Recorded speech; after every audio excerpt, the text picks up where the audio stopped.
Dinleyecek mi benim sözümü, yüreğimdeki bu sevgini? Yakmasana sen ben gönlümü. Menden ayrılmağın seninle, söylerin senin her nedeni. Baktığımızı bile göreli.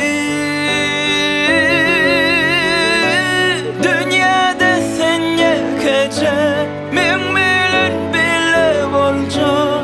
Beni bakledip bilce, dinle sen.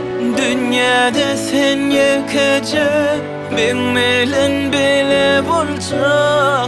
Beni bakledip bilce, dinle sen.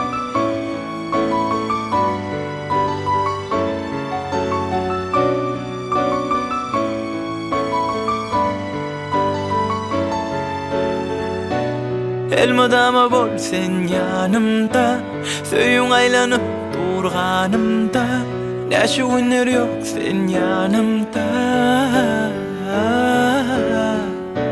Seni görüp geçtim ömrümden, özümü yitirdim sevginde.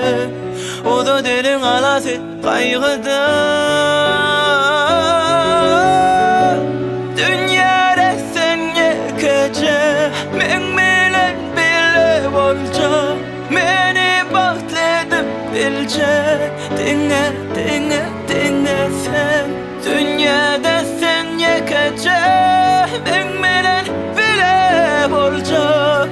Beni bakledip bilecek, dinle sen.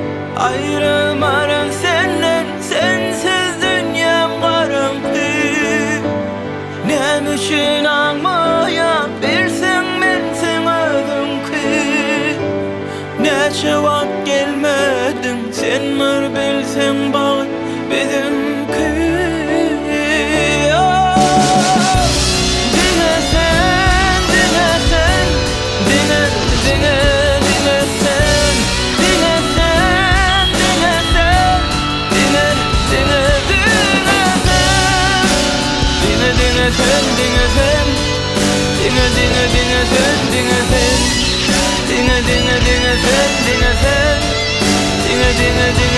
Dinle sen.